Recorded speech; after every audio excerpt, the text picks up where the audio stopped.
Hello, everyone. Welcome to DEI, a podcast dedicated to discussing and raising awareness on the importance of diversity, equity, and inclusion. My name is Kara, and we're thrilled today to have Mr. Vinay Kumar Mysore with us. Mr. Vinay Kumar Mysore is a community designer, strategist, and founding director of In Good Company, a design studio that co-authors cultural experiences with communities to advance justice and belonging. A former Obama Foundation US leader, Vinay's work spans cities like Washington, D.C., Portland, and San Diego, where he partners with Black, immigrant, and Indigenous communities to reshape public institutions and reclaim civic memory. His work sits at the intersection of identity, education, and design justice, and challenges us to imagine more inclusive futures through co-creation. So let's start off by introducing a little bit about yourself. And you've spoken about weaving your identity into, like, as a non-binary South Asian person, a parent, a Lingayat yogi into your work. So in a society that often forces people to fragment their identities to fit in, how has embracing your full self influenced your approach to design and justice? Well, thank you for the introduction. Thanks for having me today. It's a great question. I think another identity that I sit with a lot is I'm an immigrant. My parents are South Indian. I grew up in Canada. I wasn't born there, and then Mhm. I moved to the States. And I think as an immigrant, there's definitely the sense of always coming into spaces slightly outside. Right. Um, And I think a lot of elements of identity of things of how we show up, I don't know to the extent I really feel like they're always, fixed. I think we kind of develop and learn more about ourselves as we kind of go on through our lives. But in the kind of work that I do, um, it shows up in how we basically meet with other people and where we meet them, how we meet them, and how we show up. And in that way, I think, there's an ongoing conversation we have with ourselves. And I'm sure Mhm. you're having with yourself too, of, like, how do I Right. make sense of myself here? And what am I Yeah. doing? And like, how do I connect to people in different ways? And I think for me, a bit of understanding myself as, someone who's kind of always come in slightly outside. Like I get that there's in all projects that I work on, really, um, they're in different parts of the country there with Right. different communities that with people who have long-standing roots in different ways to the topic or place at hand. And I get that I'm kind of on the outside, I Hmm. and there are things that I'm never going to really appreciate because Right. of that. But I can be a good guest. I've learned how to do that, and I can learn how to be a good host. And I think um, people have a good sense of how someone else shows up in front of them Right. and I think that just starts to all kind of enter this conversation of like, who are you? Why are you here? What are we Right. doing? Like, where is this going? How can I trust you? Like, what are we going to make out of this kind of conversation together? And I think like that's like a very individual journey for everybody. Um, and for me, I think that just as a creative professional that kind of constantly inflects um, my work or how I make sense of things, kind of my awareness too of where I have limitations. Hmm. I always try to think of work as things that we do in partnership and, trying to find the right set of partners to work on a project together because, I only have a certain kind of vantage point. Right. Yeah. And speaking of like culture and perspective and your work, so you have work in cities of DC and San Diego where you push against gentrification and cultural erasure by helping Black and immigrant communities reclaim space. So, how do you see design as a tool that will challenge the systemic forces that displace those communities? Good question. I mean, I think in any project that I do, it's really, first of all, conditional on other people and the work that they're already doing. In the case of DC, it's building off of the work being done by the DC Public Library. which Mhm. were a great partner to work with, or the work being done, in Balboa Park in San Diego or different places. Something like gentrification is a challenging thing insofar as with a lot of these kinds of topics that we get like kind of come into cultural Right. conversation, there's like a descriptive truth to them. Like there's Hmm. like like in the case of gentrification, there's like a general pattern that happens in places and urban development. Right. But then with that, as you named it, there's like this threat of displacement that happens. Hmm. Um, and what I kind of learned from the work that I've been doing is part of what we look for. I think are ways to still honor the relationship that we have or different communities have to place as well. And I don't know I would be able to say that, it pushes back against gentrification Right. per Right. se. I think that that's like, there's a development Hmm. reason for it. There's a real estate factor going on. There's an Yes. economic, and there's different there's economic exclusion and social exclusion that are also playing a Hmm. part in it. Um, but I think it's also true that sometimes we can take a certain view of it that doesn't necessarily reflect the entire. When I was working in DC, um, there's a longtime Black resident. Right. We were talking through. He was an activist. What's happening there? Like the idea of neighborhood shifting was a really big feature of that project at the Hmm. time. And he once commented, he was like, "Look, I also like nice restaurants. I just also want to be able to live here." And I think Hmm. like oftentimes when you look at the conversation about gentrification in certain places, there's this undercurrent of way of who needs to show up in a neighborhood before investment happens in that neighborhood. Right. Like, why is it suddenly the case that it takes so long for a light to be fixed, but Yeah. now all of a sudden things get fixed? So those currents are there. I think from the cultural story perspective, um, I think there's a lot of value that I've seen so far in affirming the stories of place that are there and of the people who are there or have been there. And someone once described this feeling of like walking through a neighborhood that they grew up in and kind of like feeling lost. Hmm. And that kind of displacement is now we're looking at displacement as not just a physical movement, but this Right. sort of like mental cultural element too. Yeah. And I think in the case of the DC Public Library, there was a sense that, we want to continue to serve this wider local community that's being pushed in these different directions, and we want to Right. honor the story of place that we want to hold in there. So I kind of went around a little bit, but I hope that kind of gets a bit of what you were asking. Yes. Yeah.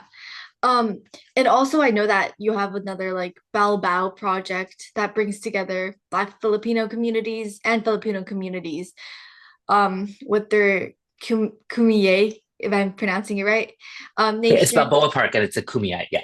Okay. Thank you. To reimagine a historical colonial cultural district. So what tensions resurface in that process, and how do you think designers be honest about colonial legacies without repeating the same patterns of appropriation or tokenism in the name of inclusion, which often happens?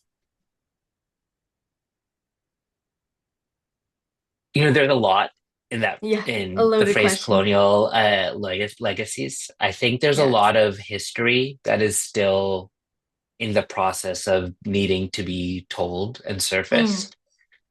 Um, Balboa Park is this large urban park, right, in the middle of San Diego City, right. right? There's a bunch of museums and buildings there. It's this huge site.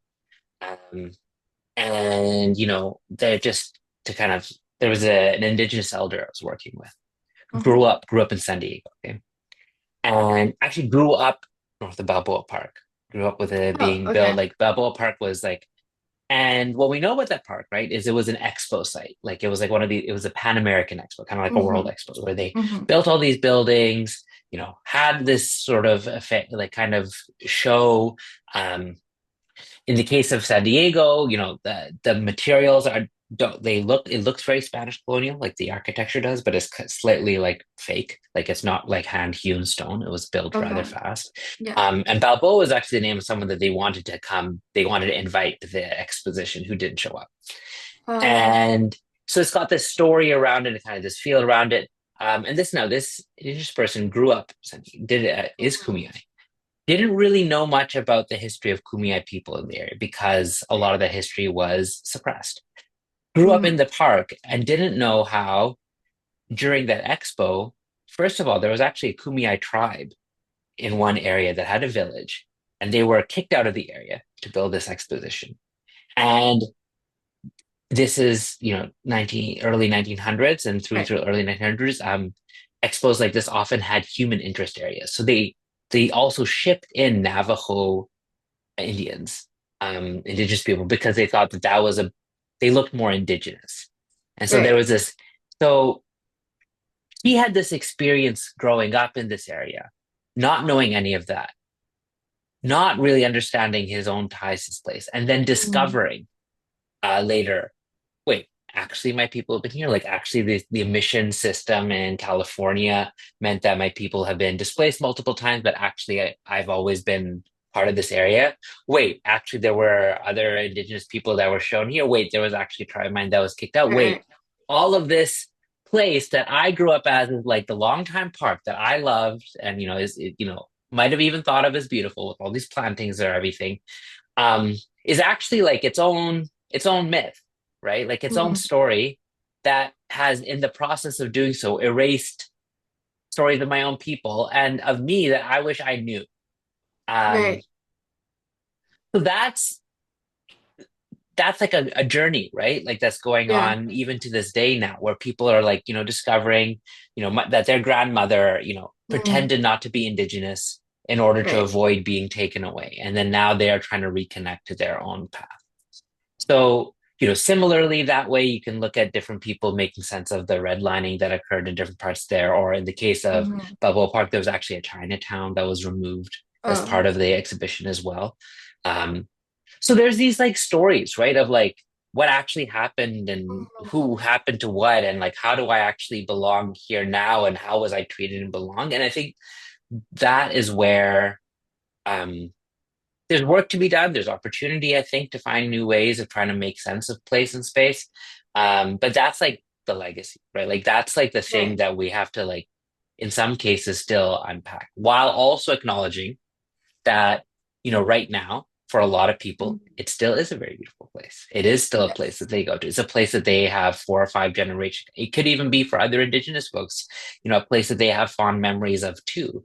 And so there's the tension then is like, how do you create cues or like signals of inclusion, signals of consideration inside a space, while also reckoning with the the more complex history that we're making sense of what that place is.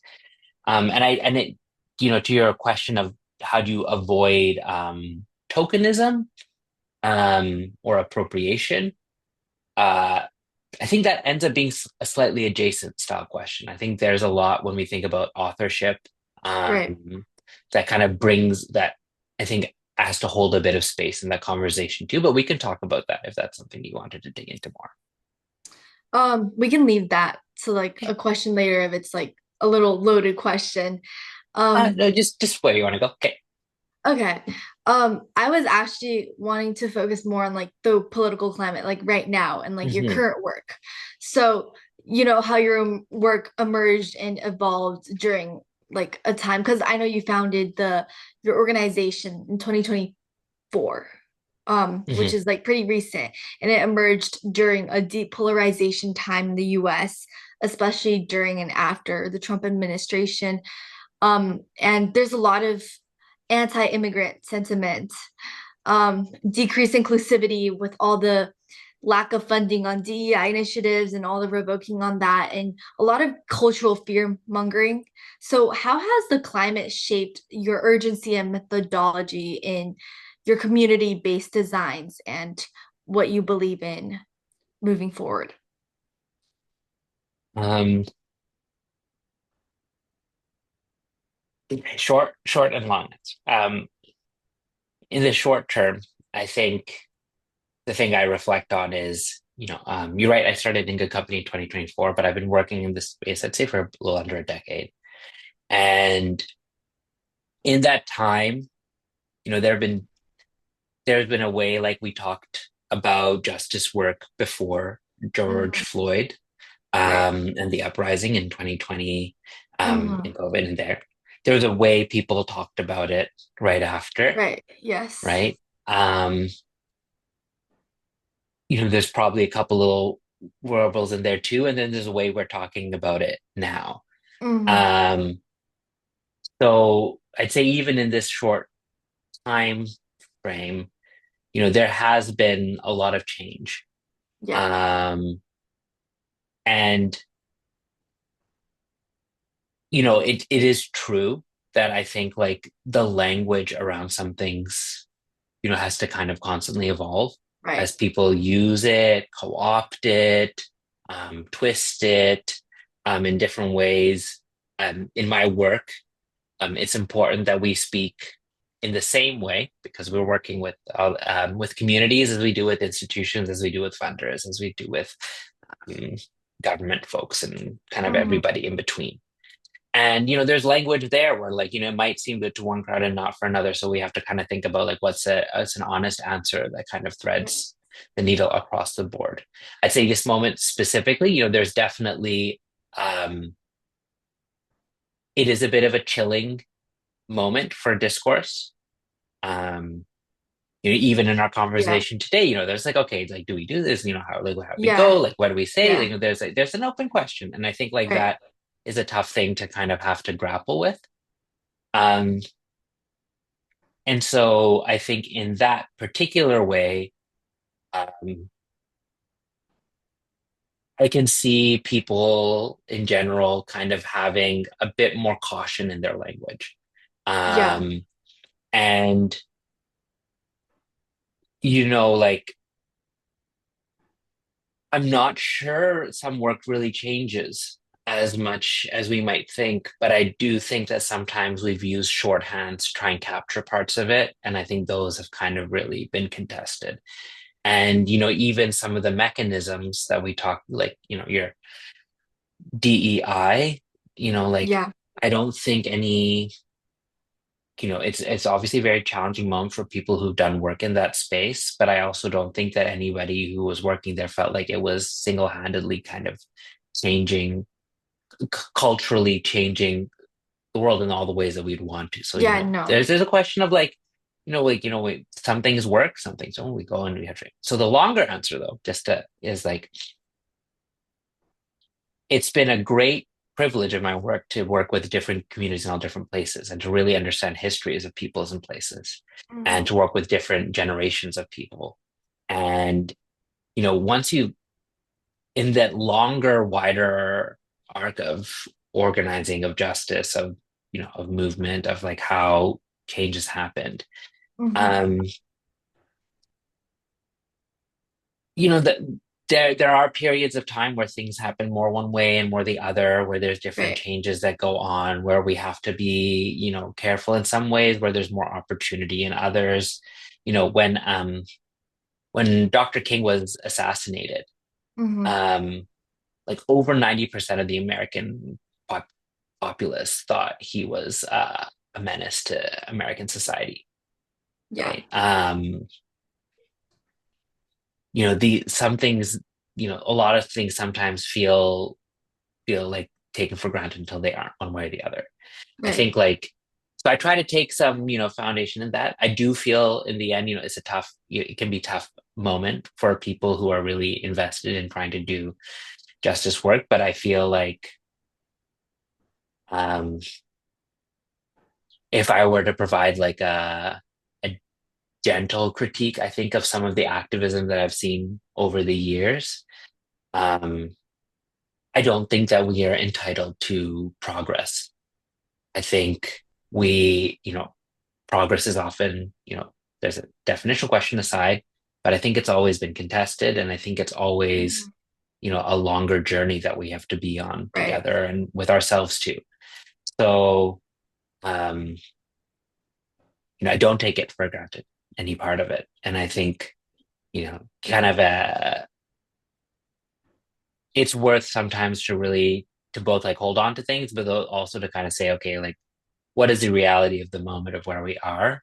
Right. When I work with a lot of organizations, there's a question of like, you might want to do something for the community, but like, where actually are we? Like, where actually Right. are they? Where actually are you? Like, is this really, can we jump straight to suddenly becoming besties? Like, that might not be right, like where people's Right. memory is of this place and where we're going. Yeah. And, the more uncomfortable, harder work might be a few slower steps along the way. Yeah. So, um, how did, yeah, like, how does that Right. react? How does that connect to you and your feelings on the matter? Um, I do agree that like progress is always one step forward and two steps back. I think because it's usually we push for something, there's definitely going to be public outlash on it. And yeah, because even with me, the way I started my this like podcast, and then I recently just hosted a conference for intergenerational conference on equity, and it was a tough way to get it across. There's definitely like rebranding needed, but I feel like as long as like DEI and the root meaning of it never goes away. Like from civil rights with to like um all the movements past like gender equality, all that, it never goes away. So I do agree that we need to make like slow progress with this.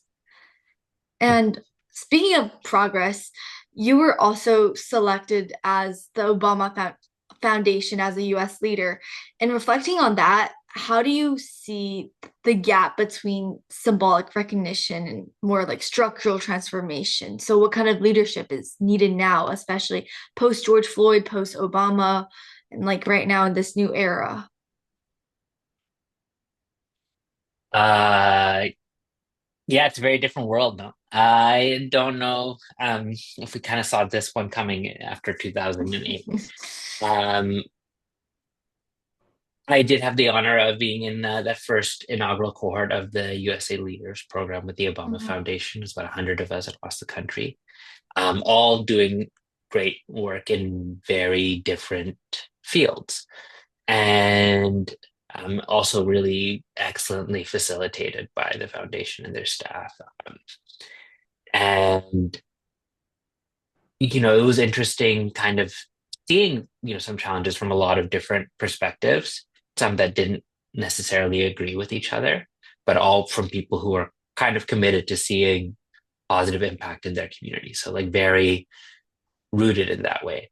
And I think for me, some of my takeaways were really around the making sense. It was helpful for me given where I was in the work that I was doing as a designer to kind of connect the dots a bit. And it really, I think, impressed upon me sort of the deeper need for coalition building and partnership work when we're moving in the kind of work that we try to do. Mhm. Um, I'm right now working on a project that is an exhibition around community doulas and Black community doulas. And it's based in New Jersey, and it kind of extends through really trying to make sense of the calling of this work and also like how it helps positively impact the twin crises of maternal health and Black maternal Right. health. And courtesy of the being in the Obama Foundation, actually linked up with a birth justice worker in Mhm.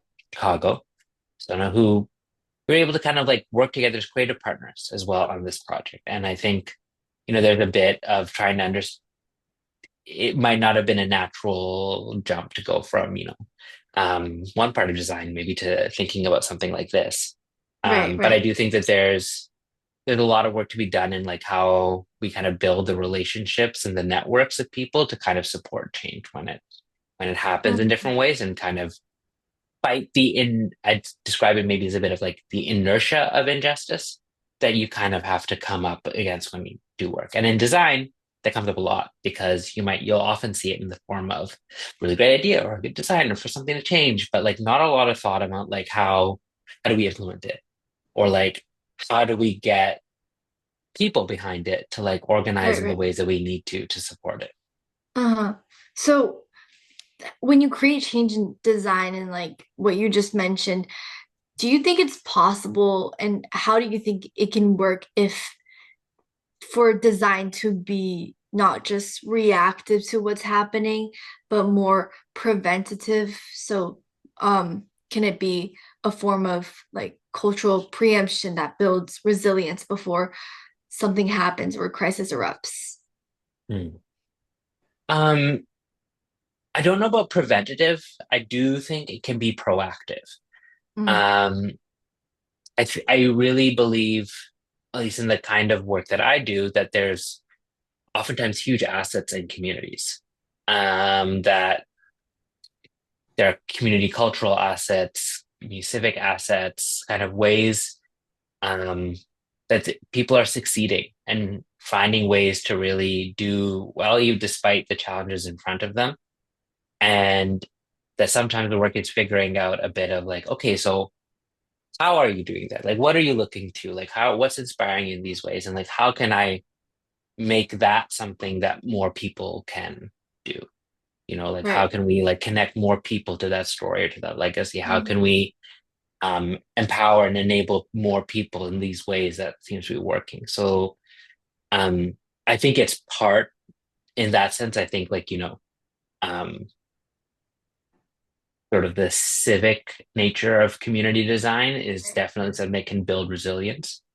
Um, I think like from a preventative perspective, one thing I do think a bit more about, especially this is more of an exhibition focus, and like kind of a community narrative Mhm. focus, is um, I think like this is this kind of funny moment where our lives are very algorithmically curated and generated, and a lot of how we make sense of the world is very unique to each person's device. Right.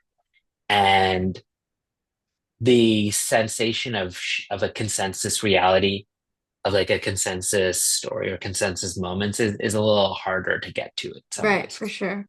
And so in that sense, I'm really drawn to the possibility of physical, tangible, place-based, experiential moments that can have like a bit more complexity than say like than another kind of text or form thing, how we're exploring things, but also has a shared sense of real Hmm. um, and a sense of answerability around it. Right. That I think um, optimistically, I think that is kind of part of what we kind of need to be developing and building as like part of the sort of our cultural musculature. I feel like we need stronger cultural and civic muscles Yeah. to kind of approach the challenges that we're being confronted with. Right. Thank you so much for this. I do agree. Like everything you presented is will be like really insightful to like my generation because I think we live in a much more polarized world where you mentioned like it's harder to like see other people's side of the world. And I think those like community building narratives and everything you're doing will really help like build a lot for my generation as well. Well, that's very sweet to say. Well, it's for me too. It's for everyone. We all kind of need it. I think there's a lot of great work ahead. I hope you might consider even doing some of it in your own work as well. But thank you for having me. And that concludes today's episode on diversity, equity, and inclusion. Before we sign off, thank you for listening to Don't Erase My Identity. Stay tuned for next week's episode.